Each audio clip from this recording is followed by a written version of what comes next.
Hi guys, this is Zilla. I'm back again with another video. I'll try and be as quick as I can with this one because I haven't got a lot of time. I've been using the Oreo Beta 2 updates now for about a week.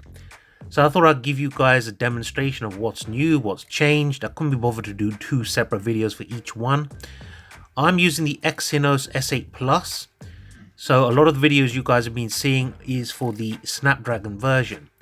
So as you can see here, it's Android version 8.0, Samsung Experience version 9, and the build number ends in ZQK4.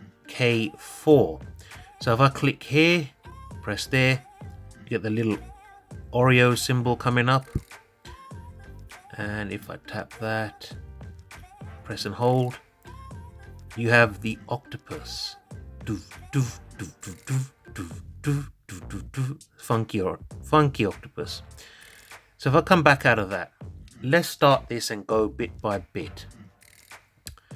First thing, let me go into here and let me go into about phone. Now this is different.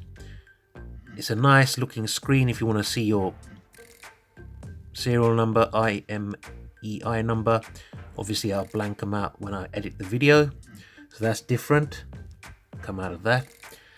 So how am I finding it so far? What's new, what's improved, etc. Well, first things first, let's go into home screen settings. Click on this. Now you have an option for the home screen grid of 5x6 down here. S8 Plus running, click on that, sorry guys. It's running Android Nougat, and grid size for the home screen, you don't get the 5x6 option on this.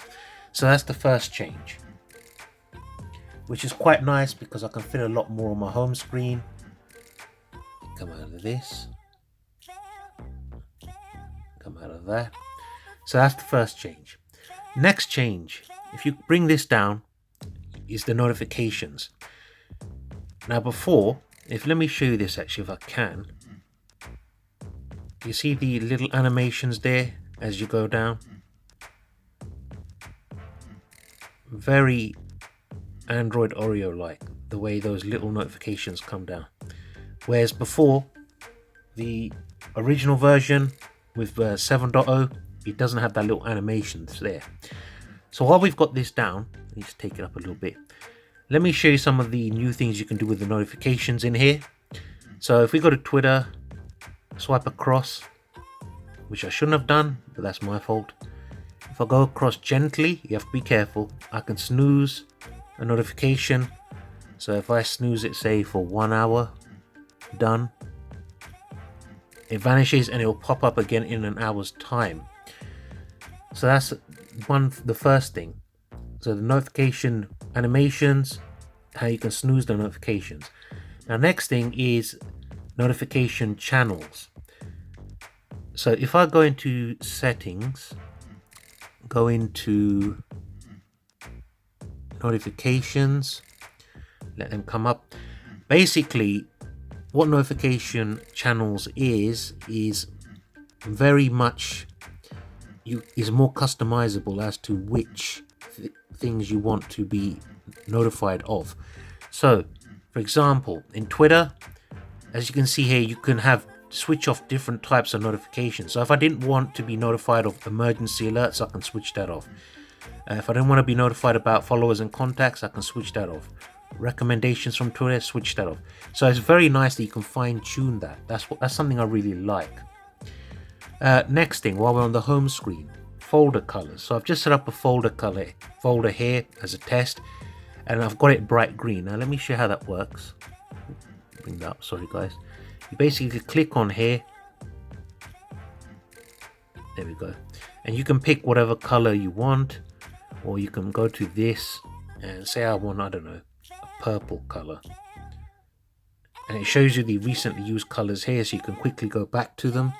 So I press done, come out of this. You can now see the folder background is pink. Something I like because it makes it much more customizable to you as an individual. So Samsung are taking that a little bit further.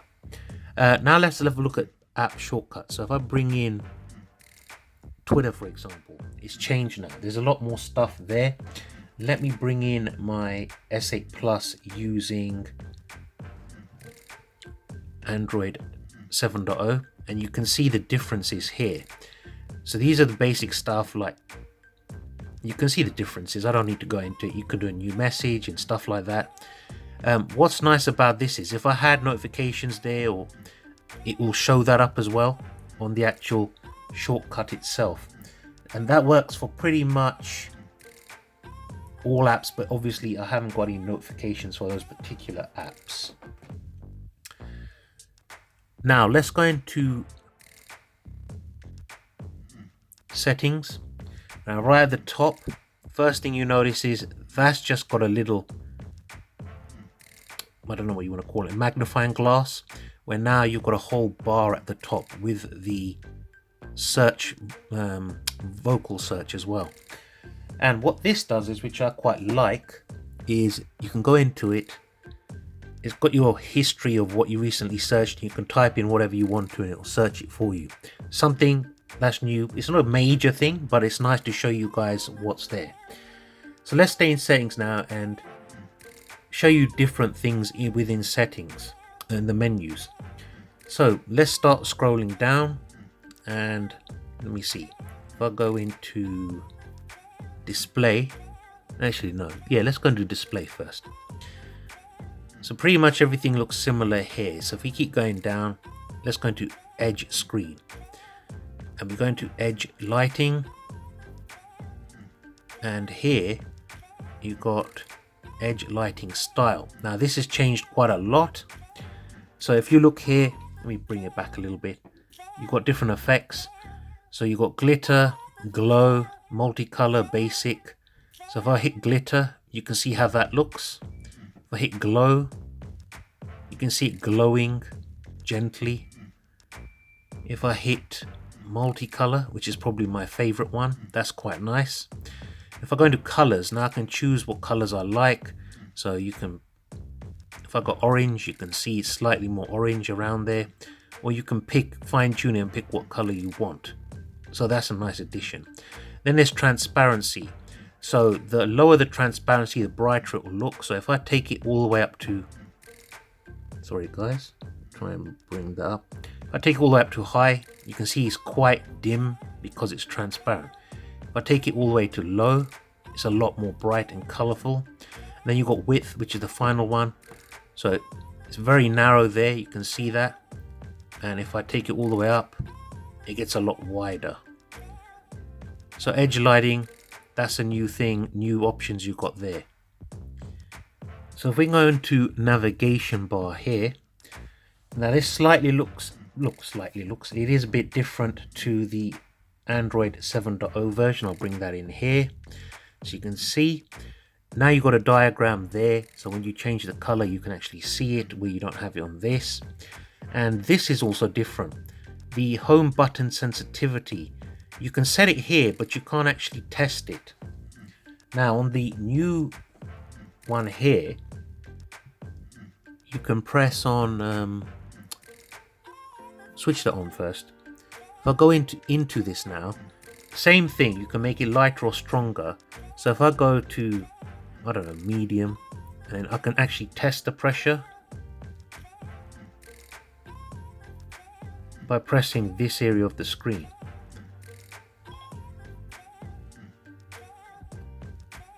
As you can see, I actually prefer it lighter personally because I find it a lot easier to press. So that's a new addition as well. Let's just come out of there. Lock screen and security. Clock and face widgets. So clock style. Now this is new. So you got here always on display and lock screen. So you've got a lot of different choices now. So that looks quite nice. Of course you can change the color of it. So if I went, I don't know, let's go with that color. That looks pretty funky. Again, you've got different types. So if I click on that, that looks quite nice. I like that. And then on lock screen, same thing, same different styles. Same different styles, it's an oxymoron there. But you've got different styles there. And again, you can adapt the color to whatever you want and change it that way. Let's cancel, come out of that. Now adaptive color. This adjusts the color of the lock screen clock basically based on the wallpaper and the color scheme. I'm not going to show you that in more detail, it's pretty self-explanatory. It's a nice little feature. It's not major, but it's a nice little feature. It is a nice thing, I like that. And then of course face widgets, it's the same thing. So we'll come out of there.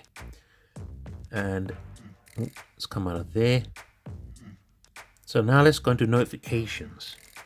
Now notifications, this is new, is the how transparent you want them. So if you look up here as I adjust the transparency, if I go high, it basically completely, nearly hides the entire back color of that strip.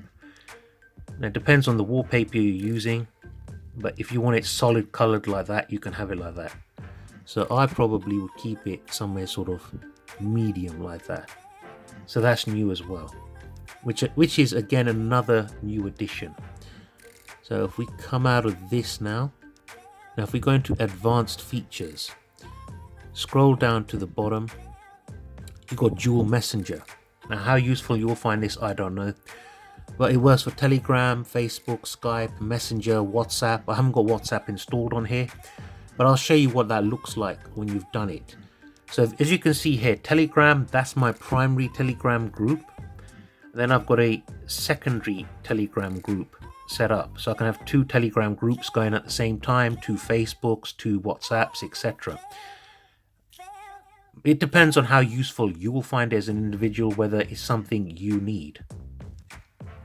But I pretty much like it. That's a nice feature. It's probably going to be more useful for people in other countries other than America and the UK and so on. Now, another thing I wanted to talk about was the addition of new Bluetooth profiles. Not many people have spoken about this, so let's go into here, settings, in developer options. And if I go down somewhere, where is it? It's further down. Bear with me, guys. I've probably gone past it. There we go. You've got different codecs for Bluetooth headphones and speakers and so on. So if I go into Bluetooth audio codec, look at all these additional ones you've got. You've got LDAC now, aptX HD, which are very high quality. So I've got a pair of LDAC Sony MDR1000X Bluetooth headphones that use LDAC. That's probably the best quality Bluetooth you can get. It gives you 3 times the digital data, so you have less degradation in the actual sound quality. So that's a new addition as well, which I really like. Now another addition that no one seems to be talking about that much is picture in picture. So if I go back into settings and let me go into apps, click on apps, and if I go into say something like let's have a look, maps, where's maps? There we go, maps. If you go to the bottom here, you can see picture in picture allowed. Netflix also has this option, and there's a few other apps. I haven't checked them all out, but they're all there. Let me bring up Google Maps so you can see what I'm talking about. Bear with me one sec. So there's maps. Basically, I put it on SatNav, basically, giving me directions to anywhere. I just made it up. And you can do a picture in picture. So it's shrunk right down to this now. And I can pretty much move this anywhere, expand the size of this screen, shrink it wherever I want. Another thing about this, and I've tried this earlier, I'm not going to do it now. You can have 2 different apps running at the same time. So you can have split screens. So you can have YouTube going here, browsing Amazon here or Twitter or whatever, and then having this running on top of them as well. So you're actually running 3 apps on the screen at the same time. Do you know what multitasking is, Apple? That is multitasking. That is excellent. Excellent. So let me try and close it. There we go. Come out of that now. So that's really nice as well. Another new addition, if you go into gallery, is the ability to hide folders. So if I click on here, I go to hide albums, and if I click on Facebook, Instagram, open camera, restore, Telegram, and then I hit hide, now they're all hidden. Not super secure, but it's because it's quite easy to unhide them. But if you want to give your phone to someone else to look at, you can hide all the folders. They're not going to think, let me pick that option there and unhide them. So there's another additional feature there, which is brilliant. I like that. It's quick and it's easy. Now there's another feature, YouTube. Let me bring that up real quick and I'll show you what I'm talking about. Right, I brought up one of my own videos. Now, before in YouTube, you had this little button here that you press and it expands the video to fit the screen. Now you just pinch out and it fills the screen. Pinch back in and it goes back to the original. So these are all nice new additions. So let me come out of this. It's not a huge difference, but you know, it gives you an idea. Let me just show you the last thing that's different, which I think is really good, is the actual keyboard itself now. You have this high contrast mode, which I'll show you to pick that up. This makes it a lot easier to see your keys. You know, if you want to have easy access with, if you've got bad eyes or something like that. You also have this little box here. If I click on that, it takes it back to sort of spell check or word prediction. And if I click on it again, it takes it back to these symbols. So for example, now you've got the new emoji 5.0, which is a nice addition. You have these stickers, new stickers here, which is quite good. You have now a GIF. I believe that the correct term is GIF. So you have different GIFs here. So you've got trend, sad, sleepy, etc. You've got clipboard. So if you've got anything that you copied and you want to paste, it'll be in here. And you also have your cogwheel here, which is your different settings. So if I go into here, you can see all these various options. I'm not going to get into them in too much depth. Keyboard layout.